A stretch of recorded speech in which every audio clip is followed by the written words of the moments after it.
कि एक संत से मैंने पूछा था तो उन्होंने कहा कि इस दिन श्री जी के निकुंज महल के पट खुलते हैं।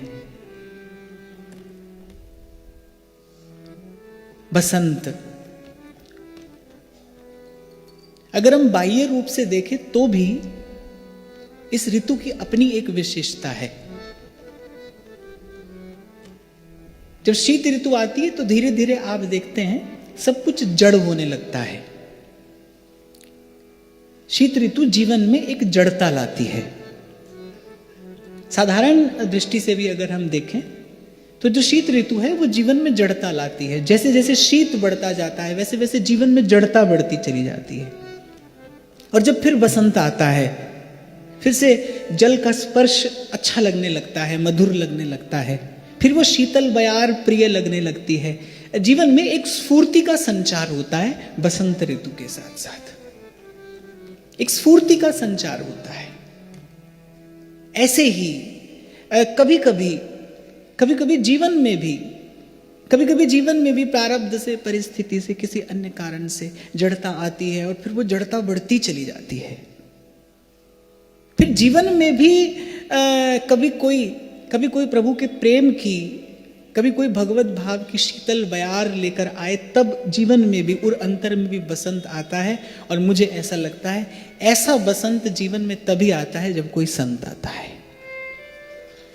और मुझसे कोई पूछे तो मुझे लगता है कि इस जीवन में संत के आगमन के अतिरिक्त सब कुछ पतझड़ ही पतझड़ जैसा तो है। जीवन का क्षय हो रहा है, तन का क्षय है, बुद्धि का क्षय है, साधन का क्षय है। आप देखो जो कुछ आज हाथ में है वो धीरे धीरे समाप्त ही तो हो रहा है। विचार करो, चिंतन करो तो देखो सब कुछ जा ही रहा है, बस केवल जा रहा है। तो जो स्फूर्ति है, वो जो उल्लास है, उत्साह है, वो कौन लेकर आता है जीवन में? कौन आशा जगाता है? कौन विश्वास की डोर प्रभु से बांधता है? संत आता है। संत ही ये संदेशा लेकर आता है। तो मुझे तो लगता है इस जीवन में और कोई ऋतु है ही नहीं। इस जीवन में केवल पतझड़ ही पतझड़ है। जैसे ही जीवन का आरंभ होता है वैसे ही उसका क्षय आरंभ हो जाता है। मन का बिखरना, तन धन साधन का धीरे धीरे जरा जीर्ण होते चले जाना, जीवन में पतझड़ ही है। केवल संत है। जब वो आता है ना तब बसंत आता है। बसंत अर्थात जैसे मैंने कहा स्फूर्ति, बसंत अर्थात उल्लास, बसंत अर्थात एक सुवास का संचार होता है। इस समय बयार में भी खिलने लगता है। एक पुष्प खिलता है, एक पुष्प खिलता है इस ऋतु में। ऐसे ही उर अंतर का वो मुरझाया हुआ पुष्प पड़ा है कब से।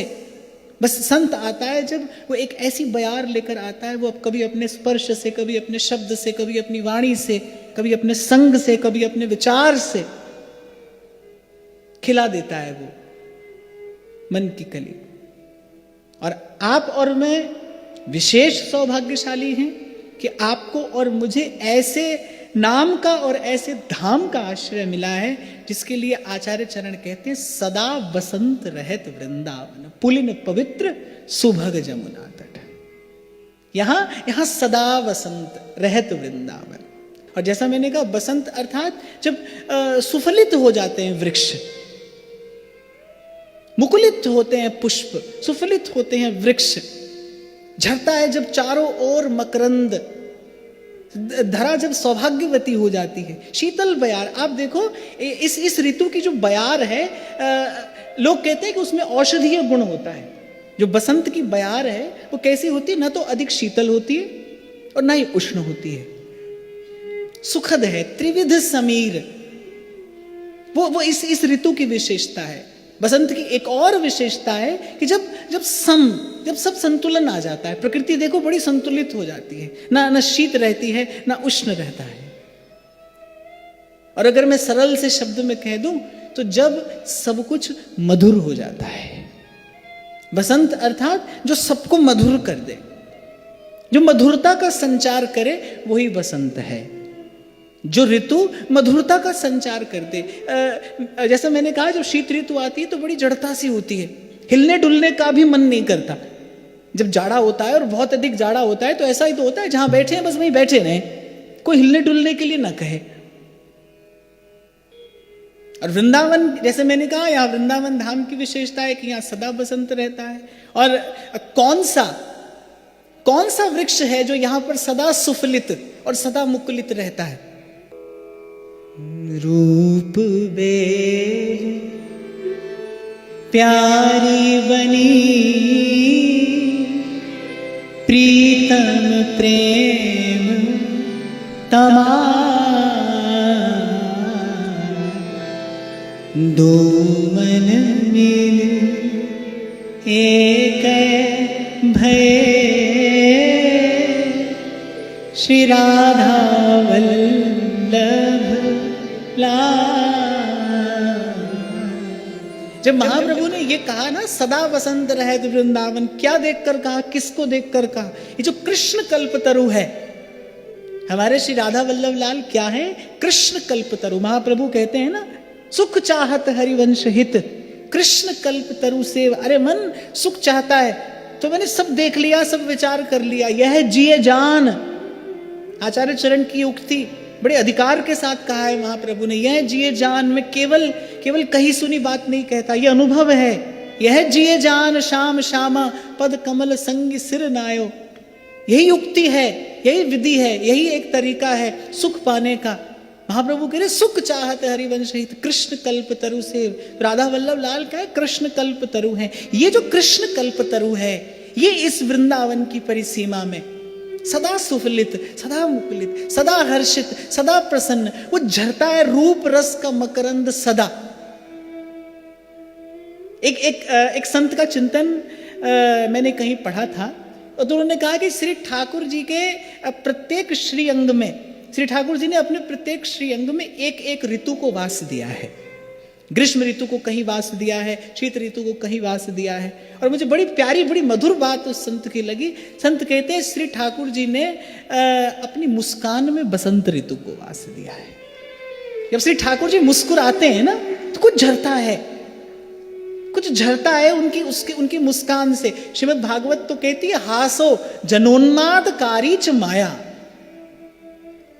और संत कहते हैं कि भाई श्री ठाकुर जी की माया सर्व को मोहित करती है, वो मुनिमन मोहिनी है।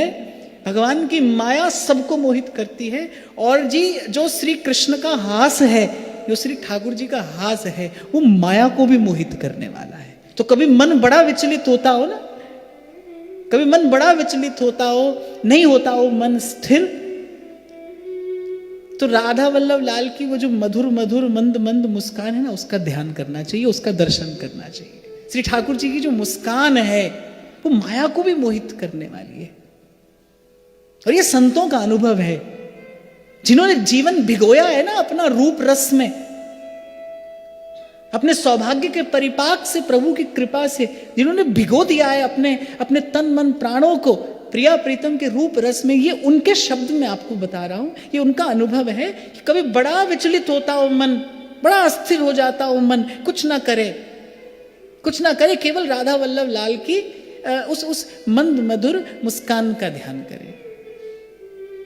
और मैं तो जब पहली बार वृंदावन आया था, तो जिस मधुर भाव से मेरा प्रथम परिचय हुआ था, क्योंकि जब आया था तब खबर नहीं थी क्या माधुर्य होता है, क्या ऐश्वर्य होता है, कुछ भी तो नहीं जानते थे। जब पहली बार आए थे तो सबसे पहला परिचय हुआ था यहाँ आकर श्री ठाकुर जी के उस रूप के माधुर्य से। वो प्रथम पंक्ति यही थी, वो तेरी मंद मंद मुस्कनिया पे, तेरी मंद मंद मुस्कनिया पे, बलिहार प्यारे जो।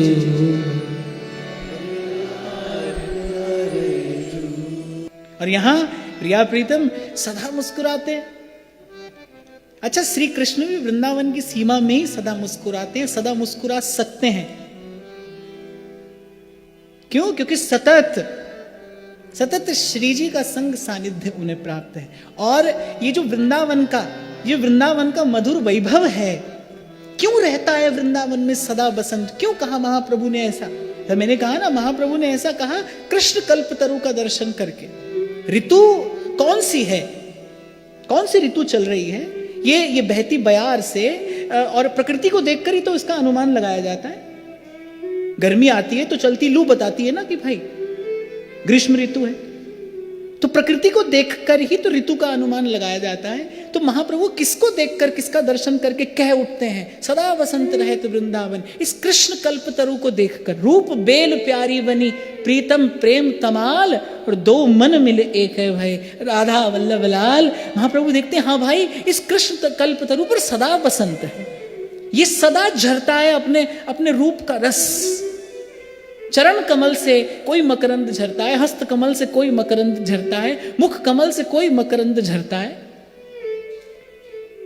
इसीलिए स्फुट वाणी में महाप्रभु कह रहे क्यों ना बिनु कष्ट रस सिंधु को पीजिए। महाप्रभु कह रहे हैं अरे जीव तू कितना दुख पाता है, कितना कष्ट पाता है। देव ऋषि व्यास शुकदास निज कहत सब। महाप्रभु कह रहे हैं जितने भी परम भागवत हैं वो सब एक स्वर से कहते हैं क्यों ना बिन कष्ट रस सिंधु को पीजिए। और ये बड़ा गहन चिंतन प्रदान करने वाली एक पंक्ति है। यद्यपि आचार्य की वाणी है, उसका जितना चिंतन मनन किया जाए उतना थोड़ा है, पर ये जो एक पंक्ति है जब महाप्रभु कह रहे बिन कष्ट, अर्थात कोई भी कष्ट नहीं है। ये एक ऐसा धाम है, ये एक ऐसा रस क्षेत्र है, ये एक ऐसा देश है जहां पर साधन नाम का कोई कष्ट नहीं है। यहां साधन नाम का कोई कष्ट नहीं है। यहां तो आइए, यहां तो आइए और बह रहा है वो रूप का रस। श्री राधे त्वत्पदाब्जात स्रवती निरवधि प्रेम पीयूष कोटि।